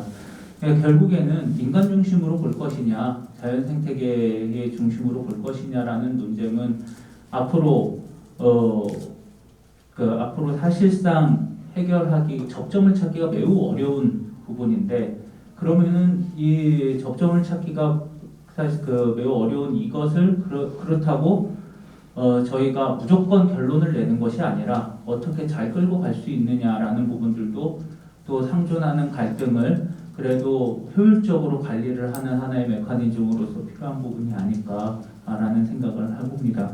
그런 관점에서 재밌는 얘기를 하나만 더 드리면 산림이 여러 가지 공공재 기능, 저희는 나무만 얘기를 했지만 아까 이산용 교수님 석재도 하냐고 저한테 물어보셨는데 맞습니다. 우리나라 부동산 산림 분야에서 석재 인증 공급 안 해주면 정부에서 어떠한 정책을 내건 다 수동입니다. 어떠한 경기 부양 정책을 내건 산림 분야에서 석재를 공급을 안 해주면 그 리모델링이나 건축 이런 것들이 수습이 되는 상황으로 지금 갔습니다. 저희가 석재 공급이 이제는 점차적으로 산림 분야에서 늘어서 50% 이상이 되고 있는데 이거 역시도 이제는 산지 전용이나 디포레스테이션이나 이런 관점으로 해서는 또 논쟁이 또 되겠죠. 그러니까 이것을 진짜로 어느 정도 선까지 공공재로 볼 것이냐, 어느 정도 선까지 인간 중심으로 볼 것이냐라는 것이 자원적인 관점으로 해서도 매우 좀 첨예하게 될 것 같습니다. 연구진 분들께 이제는 제가 그 마무리를 저의 이제 마무리 코멘트로 저희가 이 이제 그 연구나 이 진행을 하면서 다른 건 몰라도 산림 정치하고 숲 정치의 용어를 뭘 할 것인가 논의보다는 환경 정치와 산림 정치가 어떻게 다른가에 대한 개념적인 명확성은 좀 있어야지 될 것 같다라는 생각은 듭니다. 왜냐하면 이 시작 자체도 지금 이제 환경 정치 관련된 연구를 하시는 분들도 있으시고요. 분명하게 환경에 대한 컨셉과 아까 그것을 우리 이상열 교수님은 사실 행정학적으로 그리고 정부 기관적으로의 어떤 도메인의 명확화 이런 말씀도 해주셨는데 그 분명하게 다릅니다. 너무 길어질 것 같아서 그 다름에 대한 것만 좀 저는 강조를 하고 싶고요. 아무튼 그 부분에 대한 것은 저희가 꼭 좀 그 구분을 해서 여러분들하고 교감을 하는 시간을 한번 또 좀 가져보면 좋을 것 같습니다. 네, 이상입니다. 네, 오늘 두 번째 세션 아주 말씀 잘 들었고요. 제가 이 두 번째 세션을 마무리를 하고 마지막으로 이제 백월 교수님께서 클로징 멘트를 해주시겠습니다. 네, 저는 이제 개인적으로 이제 이 공부를 처음 하자고 제안을 받았을 때 그냥 뻔하지 그렇게 생각했어요. 왜냐하면 딱 지금 민 교수님 말씀하신 글로벌 이니퀄리티의 사례들이 너무 많고 선진국의 이 힌터랜드로서의 역할이나 하고 앉아있고 엄청난 그 거버넌스는 다 실패했고 개도국들도 여기에만 어떤 대응을 하려고 해도 잘 안 되고 하는 이런 레디컬한 관점에서 분석할 수 있는 사례일 뿐이다 라고 이제 많이 생각을 했어요. 그래서 이제 저는 주로 이제 그 국제정치적으로 보고 그 백 교수님은 개념화하고 이제 비교정치 한국에서의 이렇게 이제 역할 분담을 해서 이제 시작을 했는데 아직까지는 제가 잘 모르겠는데 몇 달을 공부해 보니까 제가 생각한 게 반 이상 맞는 것 같아요. 아직까지 그런 지형이 저는 맞다고 생각해요. 이게 선진국들이 다양한 메커니즘들을 만들어내는데 그게 실제로 개도국의 그거랑은 잘 매치가 안 되는 거예요. 이제 제 결론은 그러면 이제 한국은 그 일본이나 기존 서구 선진국이나 이런 나라들하고 뭐 다른 조금 우리는 선진국이지만 뭐 중진국이고 선진국 개도국은 아니지만 기존의 선진국들과는 다른 접근을 할 수 있나? 이게 이제 소프트 파워나 공공유나 이런 측면에서 우리가 제시할 수 있는 우리의 그 어떤 색깔을 이 숲이라는 그 칼라를 가지고 이런 주제를 가지고 가면 우리가 이제 어떤 새로운 뭐 우리 중견국 이런 얘기도 많이 하지만 그런 행위자가 될 수 있지 않을까? 혹시 우리가 그렇게 해서 이 숲이라는 걸 매개로 외교를 시도해본 사례가 있는가? 그런 게 이제 되게 궁금해졌어요. 이제 그래서 아까도 제가 왜 캐피에 우리가 들어갔는지 이게 너무 궁금한 거예요. 이건 유러피언 이니셔티브인데 어떻게 거기에 우리가 들어갈 수 있었는지 어떤 문제의식에서 들어갔고 누가 이런 동기를 가졌는지가 궁금하고 그래서 그런 우리가 서구 선진국하고 다른 어떤 카드를 내보내 줄 수 있는 그러면서 우리의 국가 이미지를 높여줄 수 있는 그런 사례들이 있다면 연구 대상이 저희는. 그런데 이제 항상 저희가 늘 말씀하지만 이제 미네르바의 올빼미는 뭐 항원이 되어서야 난다듯이 우리는 사후적인 연구를 하는 사람들이고 뭐 어떤 사전적으로 어떤 임플리케이션을 드릴 수는 있지만 뭐 사례가 있으면 그 사례를 가지고 이제 뒷북을 치는 사람들이 이제 사회과학자들이다 보니까 뭐 그런 한계가 있는 것 같긴 합니다. 그래서 이제 그런 쪽으로 저는 앞으로 개인적으로 관심이 많아질 것 같고요. 그리고 이제 아까 이제 지금 이제 오늘은 대부분의 오디언스가 이제 산림청이나 산림 관계자분들이신데 만약에 이제 이런 학회를 이제 국제정치학자들이나 정치학자들 앞에서 하면은 이제 완전히 다른, 그러니까 이제 저나 백울 교수님은 정치학의 기본 코어를 자꾸 넘어가려고 하는, 다른 학문으로 자꾸 넘어가 보려고 하는 사람들이고요. 그러지 않은 사람들 입장에서 보면 왜 정치학자들이 이런 걸 공부를 하냐, 뭐 이런 얘기들이 거의 태반이거든요. 그런데 이제 제일 중요한 건 아까 회장님도 말씀하셨다시피 국제정치학의 기존 이론이나 접근법이나 어떤 이런 우리가 발전해 왔던 것들이 이 숲의 정치에 어떤 기여를 할 수 있는지, 그리고 또 숲이라는 거는 기존의 국제정치학을 어떻게 또 발전시킬 수 있는지, 어떻게 어떤 서로 기여를 할 수 있는 이론적으로 그런 점을 찾을 수가 있는지에 대한 논의가 되게 중요할 것 같아서 앞으로는 그런 학문적인 그런 교류가 조금 더 진행이 되면은 좀 더 재미있는 결과들이 나오지 않을까 뭐 그런 생각이 들고요. 오늘 제가 개인적으로는 뭐 이명석 과장님하고 저하고 이제 백 교수님하고 인연이 돼가지고 이렇게 여기까지 오게 됐는데 이렇게 이 공부를 제가 뭐 많이는 안 했지만 이렇게 많이 하게 될 줄은 잘 몰랐어요. 근데 해보니까 아주 너무 재밌고 그래서 두 분께 너무 감사드리고 이문정 교수님 동생 이름이랑 똑같대요. 그러니까요. 잘 쓰고 이것도 인연이 됩니다. 네. 여기 또 위남매 뭐 이런 거 하시면 안 돼요.